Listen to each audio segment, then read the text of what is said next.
گھر میں جو بیوی برتن دھوتی ہے وہ ہمارے ساتھ بیٹھ کے روٹی نہیں کھا سکتی، اس کو یہ اجازت نہیں ہوتی۔ ہمارا جو مزدور ہوتا ہے نا، ایک صاحب کہنے لگے یہ بچہ میرے پاس کام کرتا ہے، اس کے ابا جی بھی کرتے تھے، تو میں نے کہا اس کا مطلب یہ ہے کہ تم نے آگے نہیں بڑھنے دیا، تم نے کہا مزدور ہی رہنا ساری زندگی، یہی رہنا میرے پاس،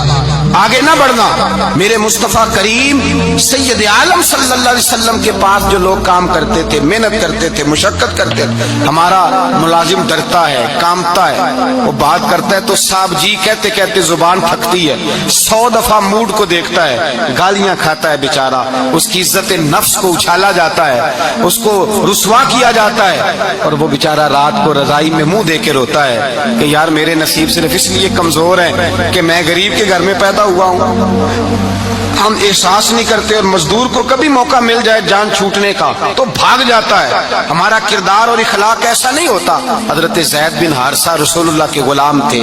نبی پاک کے گھر میں جھاڑو دیتے تھے، برتن مانجتے تھے، یہ بچپن میں اپنے قبیلے سے گم ہو گئے تھے، کسی نے اغوا کر کے لا کر کے بیچ دیا تھا، گم ہو گئے تھے، حضور کی بارگاہ عالی مرتبت میں لائے گئے۔ حضرت زید بن حارثہ سارا دن کام کاج کرتے،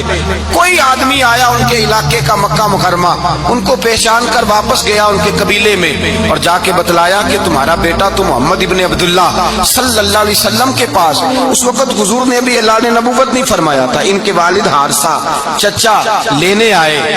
اور نبی پاک کے پاس آئے تو 2 تھیلیاں اشرفیوں کی بھر کے لائے، کہنے لگے حضور یہ پیسے لے لیں، 2 تھیلیوں میں پیسے ڈالیں، دینار ہے درہم ہے، حضور لے لیں، ہمارا بیٹا دے دیں۔ نبی پاک صلی اللہ علیہ وسلم نے فرمایا تمہیں غلطی لگ گئی ہے، پیسے پیچھے ہٹاؤ، میں زید کو بلاتا ہوں، میں زید کو، ادھر دیکھیے گا، میں زید کو، میں اسے بلاتا ہوں، اگر وہ جانا چاہے تمہارے ساتھ تو مجھے اعتراض نہیں، لے جانا۔ چچا اور باپ کہنے لگے آپ عجیب بات کرتے ہیں، وہ غلامی چھوڑ کے نہیں جائے گا، آپ عجیب بات کرتے ہیں، وہ مزدوری چھوڑ کے بادشاہی اختیار نہیں کرے گا، ہم کھاتے پیتے لوگ ہیں، اس کی ماں ترس گئی ہے اس کو ملنے کو، بہنیں روتی ہیں، وہ جائے گا نہیں۔ میرے حبیب نے فرمایا تم نے ابھی یہ ذائقہ چکھا نہیں، تمہیں اس کا پتہ نہیں، تو میں بلاتا ہوں، اگر جانا چاہے تو پیسوں کی ضرورت نہیں، لے جانا۔ حضرت زید کو پیغام دیا، آئے، حضور نے فرمایا وہ تمہارے والد کھڑے ہیں، وہ چچا ہیں، لینے آئے ہیں۔ جناب زید گئے، باپ کے گلے سے لگے،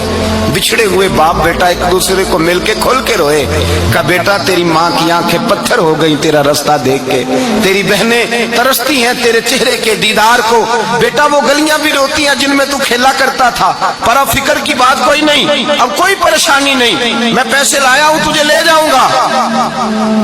نبی پاک صلی اللہ علیہ وسلم نے دیکھا نا جب باپ بیٹے کی گفتگو ہو گئی، آنسو بہ گئے، بوجھ ہلکے ہو گئے، تو میرے کریم نے فرمایا زید اگر تم چچا کے ساتھ والد کے ساتھ جانا چاہو تو میری طرف سے اجازت ہے، تم جا سکتے ہو۔ یہ لفظ کہے تو جناب زید دوڑ کے حضور کے قدموں میں آ کے بیٹھ گئے،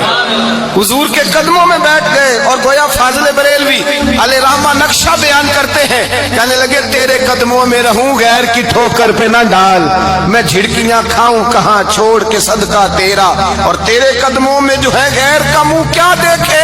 کون نظروں پہ چڑھے دیکھ کے تلوا تیرا۔ کہنے لگے حضور میں نے نہیں جانا، میں یہیں رہوں گا۔ چچا اور باپ نے دیکھا تو کہنے لگے بیٹا تو غلامی چھوڑ کے نہیں جائے گا، تو ملازمت چھوڑ کے بادشاہی میں نہیں جائے گا۔ تو آپ کے والد کو آپ فرمانے لگے ابا جی ذرا 2 گھڑیاں یہاں رہ کے تو دیکھیں،